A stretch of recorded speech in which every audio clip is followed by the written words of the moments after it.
Kenalkan saya Zela Gustiriana yang sebagai moderator yang akan memandu jalannya sesi presentasi kita pada siang hari ini. Hari ini kita akan membahas tentang hmm, properti investasi yang akan disampaikan oleh kelompok 3. Tanpa berlama-lama langsung saja kita mulai. Kepada kelompok 3 dan pemateri 1 saya persilakan untuk menyampaikan materinya. Mohon untuk teman-teman semua dapat mendengarkan dan menyimak. Untuk pemateri 1 saya persilakan. Baik, terima kasih kepada Zela untuk kesempatannya. Saya akan membagi, diharapkan tunggu sebentar. Langsung saja kita buka.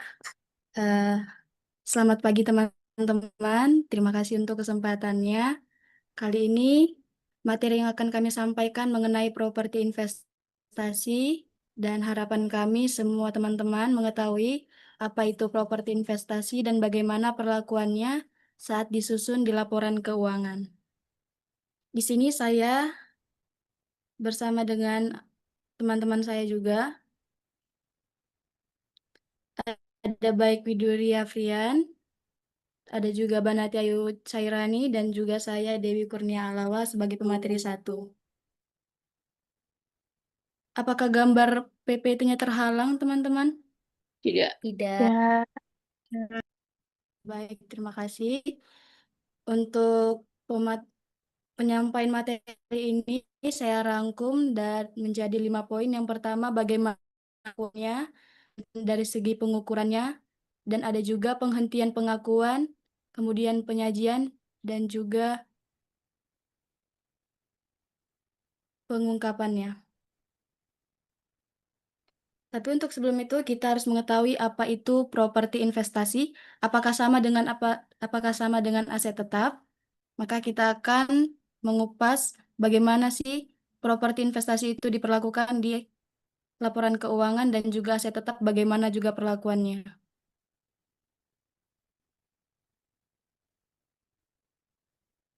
Untuk properti investasi adalah tanah atau bangunan yang dikuasai oleh pemilik atau lese yang dipergunakan untuk menghasilkan pendapatan sewa atau rental, bahkan juga kenaikan nilai atau keduanya. Saya berikan contoh.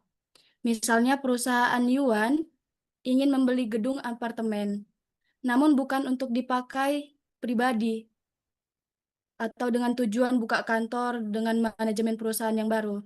Tapi tujuan Yuan untuk membeli apartemen itu untuk disewakan sehingga Yuan mendapatkan pendapatan sewa. Contoh kedua itu misalnya kenaikan nilai. Nah, bagaimana sih kenaikan nilai itu contohnya seperti apa? Nah, contohnya ini, Andre ingin beli tanah kosong di pinggir kota.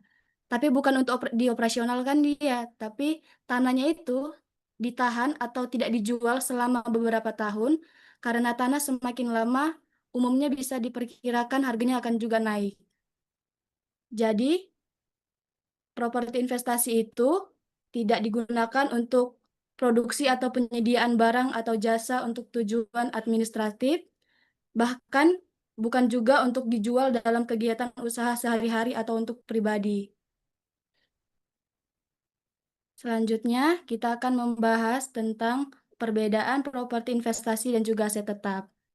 Kriterianya dari segi tujuan kepemilikan, kalau properti investasi itu untuk disewakan atau kenaikan nilai.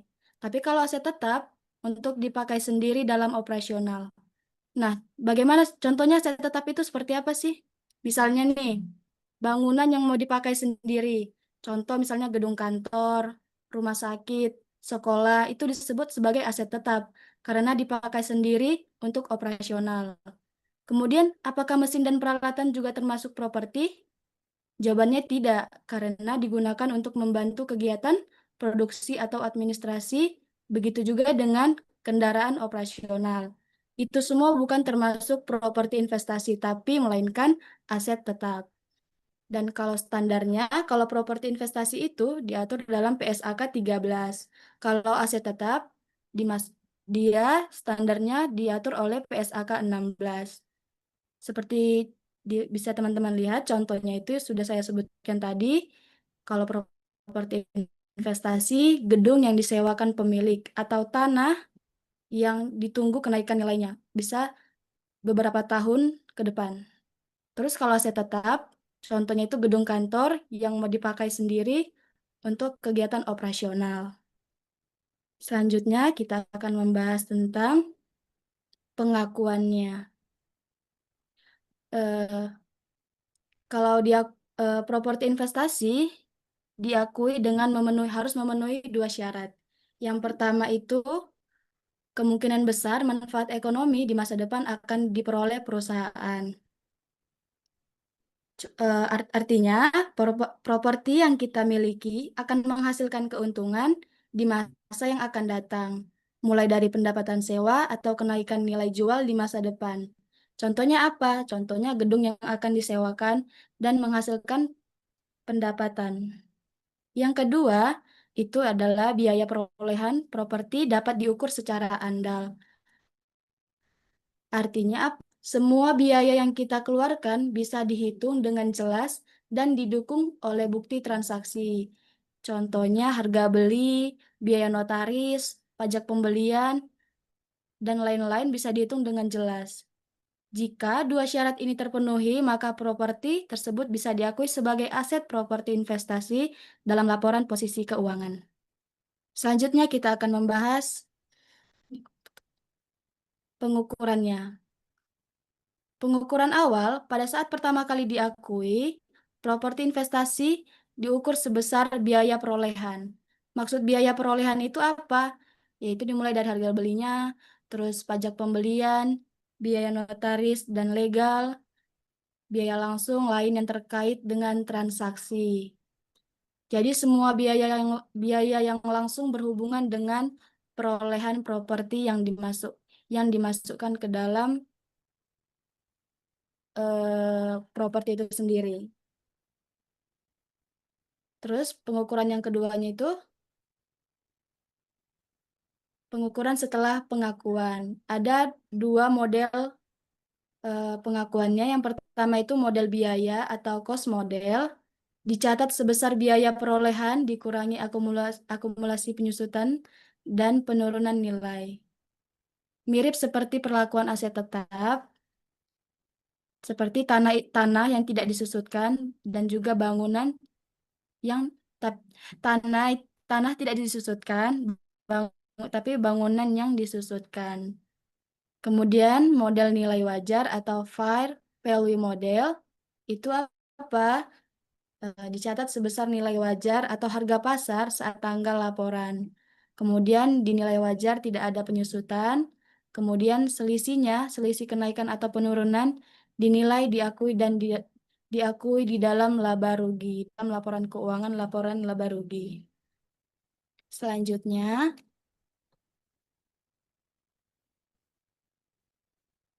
penghentian pengakuan. Menurut PSA ke-13, hmm,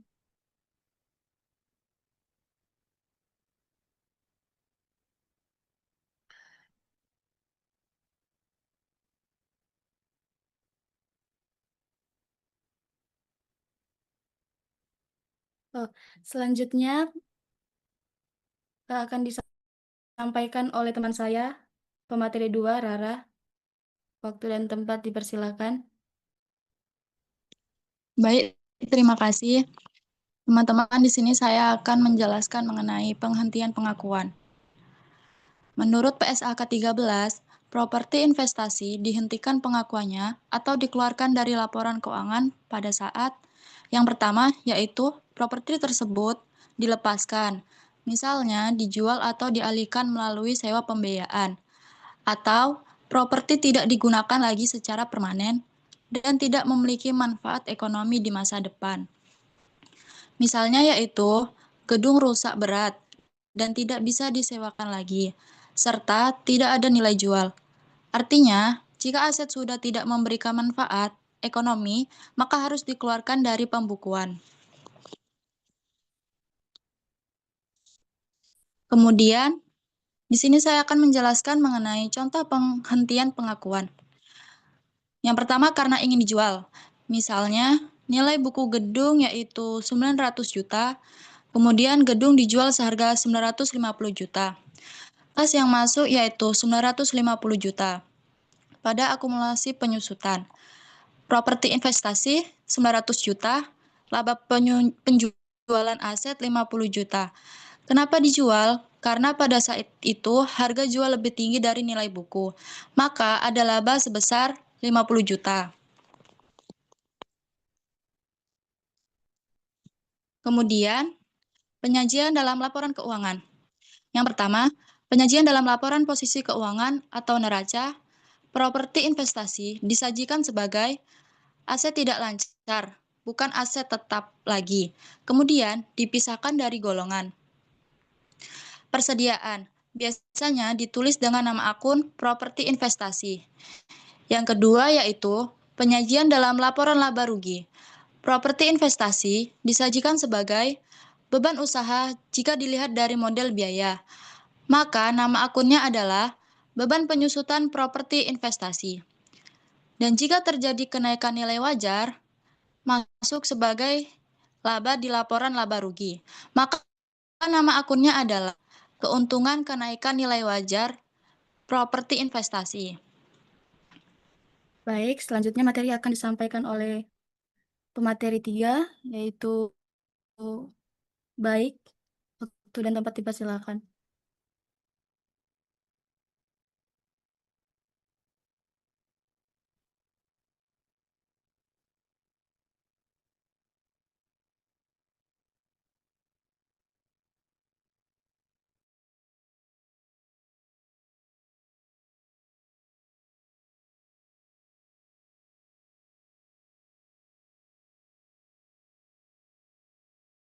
Baik,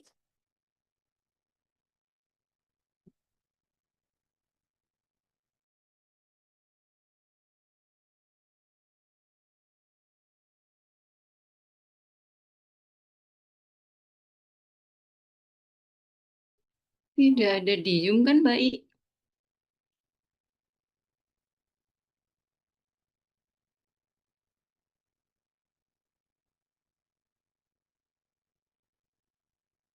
Tidak ada di hadir kan? Tidak hadir kan? mungkin bisa saya lanjutkan sendiri. Ya.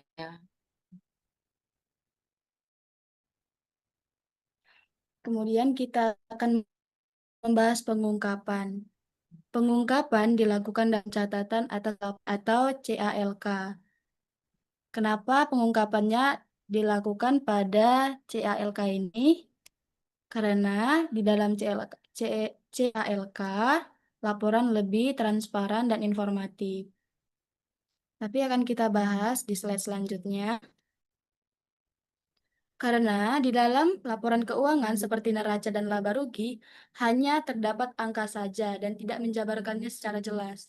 Contoh nih, di neraca hanya tertulis properti investasi sebesar 1.200.000.000 juta, tetapi tidak menjelaskan seperti model apa yang digunakan, bagaimana nilai wajarnya ditentukan, berapa penyusutannya. Tapi semua penjelasan itu hanya ada di CALK untuk transparansi dan akuntabilitas saat laporan ingin dilihat oleh investor, kreditur, ataupun auditor. Tanpa pengungkapan, angka di laporan bisa menyesatkan. Jadi semua itu harus dirangkum dalam laporan CALK. Mungkin sekian dari materi hari ini. Saya kembalikan kepada moderator. Baik, terima kasih atas pemaparan materinya. Selanjutnya kami akan membuka sesi tanya jawab bagi teman-teman yang masih belum paham tentang properti investasi. Silakan ditanyakan dengan mengangkat tangannya.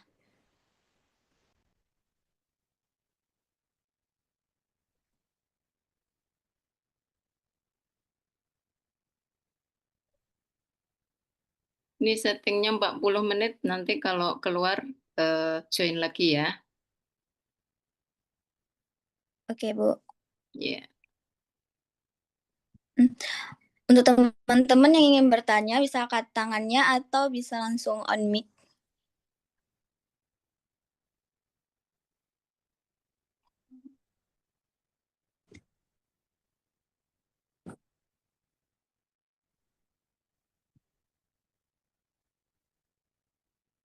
Mungkin dari Saudara Yuan.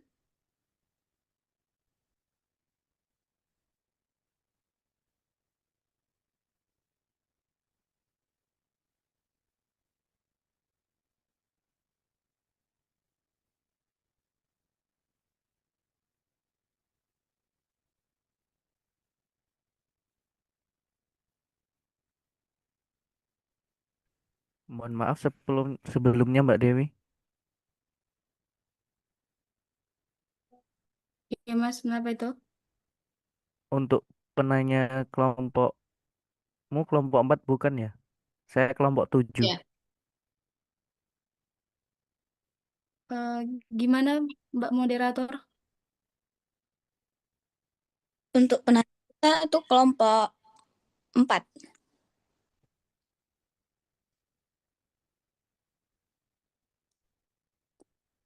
Baik, pada kelompok 4, persilakan untuk bertanya.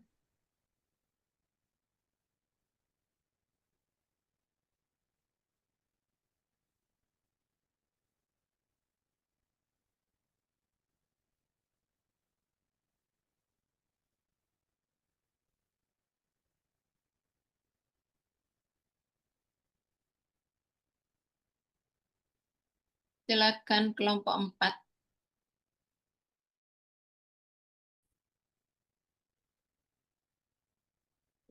Izin bertanya.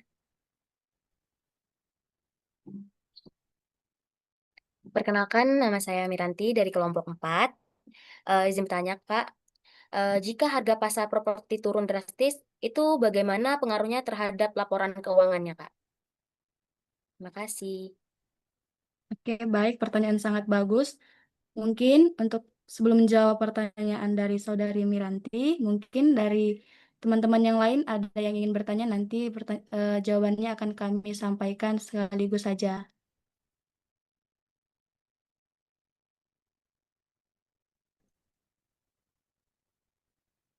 Baik teman-teman dari kelompok 4, apa masih ada yang ingin ditanyakan? Izin bertanya untuk kelompok 3. Baik, Terima kasih untuk presentasi dan materinya. Mungkin saya ingin bertanya, bagaimana perlakuan akuntansi jika suatu properti sebagian disewakan dan sebagian lagi digunakan sendiri?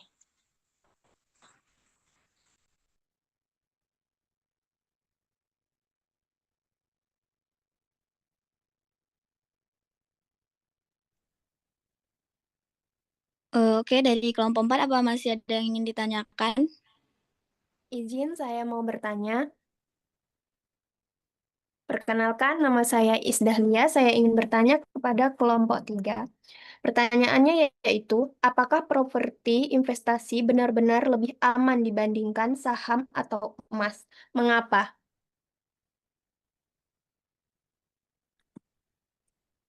Oke, pertanyaannya sudah cukup atau masih ada lagi? Dari kelompok 4? Dari kelompok 4 sudah cukup, Mbak. Oke, terima kasih. Untuk pemateri, untuk penanya berikan kami waktu untuk mencari jawaban sebentar. Untuk pemateri, jika sudah menemukan jawaban, bisa langsung jawab. baik, terima kasih. Mungkin untuk pertanyaan pertama akan saya jawab.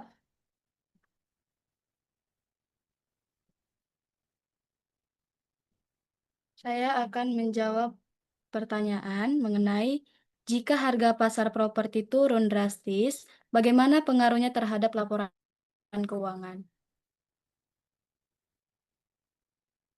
Tentu ini saya akan berikan jawabannya. Jika properti itu turun, maka akan mempengaruhi laporan keuangan, misalnya di neraca. Nah, di neraca dia akan mengurangi aset kita, sehingga aset terus kalau di laporan laba rugi, perusahaan mungkin harus mengakui kerugian penurunan nilai properti, sehingga laba perusahaan akan menurun. Jadi kesimpulannya jika perusahaan memiliki properti yang dibiayai dengan utang dalam mata uang asing, misalnya USD, maka penurunan nilai properti dapat menyebabkan kerugian selisih kurs sehingga laba perusahaan akan menurunkan lebih singkat. Jadi kalau misalnya harga pasar itu turun drastis akan mempengaruhi di laporan keuangan kita seperti neraca dan juga laporan laba rugi. Mungkin itu saja yang bisa saya jawab. Apakah dari penanya tadi cukup jelas? Cukup, Kak. Terima. Baik. Kemudian untuk pertanyaan yang kedua akan dijawab oleh pemateri 2 oleh Mbak Nati Ayu. Waktu dan tempat saya persilahkan. Baik, terima kasih atas pertanyaannya.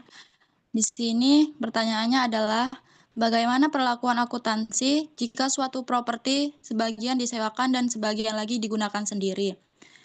Dan untuk jawabannya, perlakuan akuntansi untuk properti campuran disewa dan dipakai sendiri adalah jika bisa dipisah secara unit atau lantai, bagian yang disewakan dicatat sebagai properti investasi dalam PSAK 13.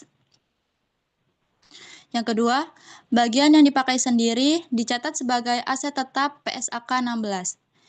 Jika tidak bisa dipisah, lihat porsi yang paling dominan. Jika bagian yang dipakai sendiri hanya sedikit atau tidak signifikan, seluruh gedung dianggap properti investasi. Jika bagian yang dipakai sendiri cukup besar, seluruh gedung dianggap aset tetap. Dan itu untuk jawaban pertanyaan kedua. Apakah sudah jelas?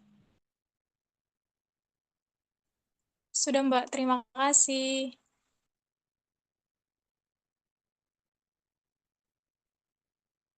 Baik, saya akan menjawab pertanyaan yang ketiga dari Mbak Iis.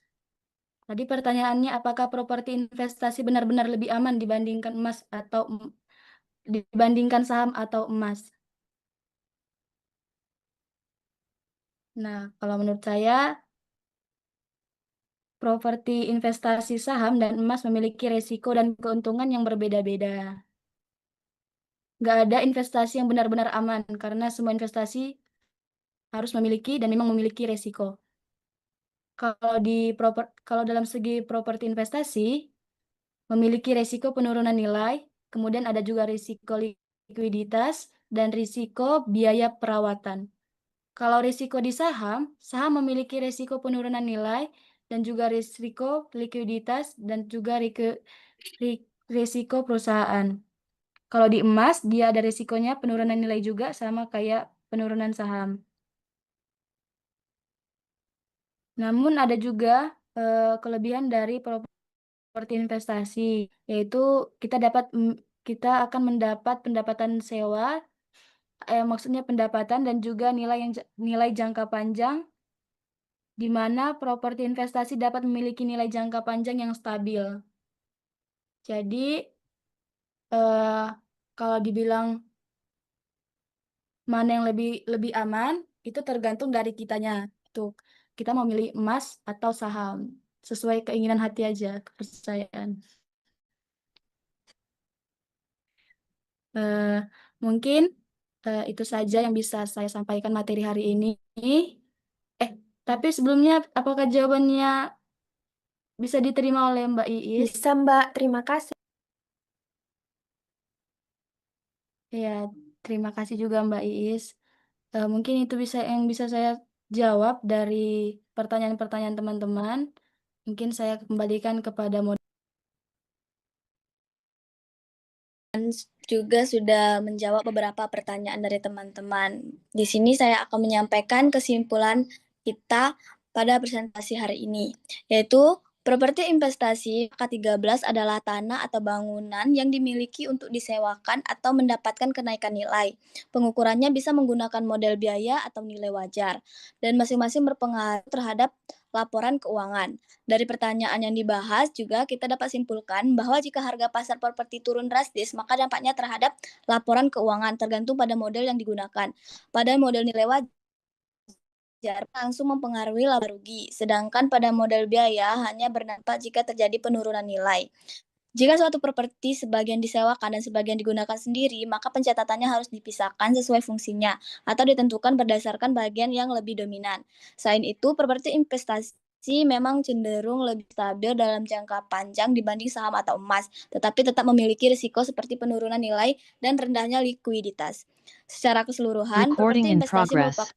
merupakan relatif stabil dan transparansi agar laporan keuangan tetap transparan dan akurat. Baik teman-teman, untuk kesimpulan presentasi kita pada siang hari ini cukup. Saya ucapkan terima kasih atas partisipasi teman-teman semua. Presentasi saya akhiri. Wassalamualaikum warahmatullahi wabarakatuh. Selamat siang. Waalaikumsalam warahmatullahi Waalaikumsalam wabarakatuh. warahmatullahi wabarakatuh.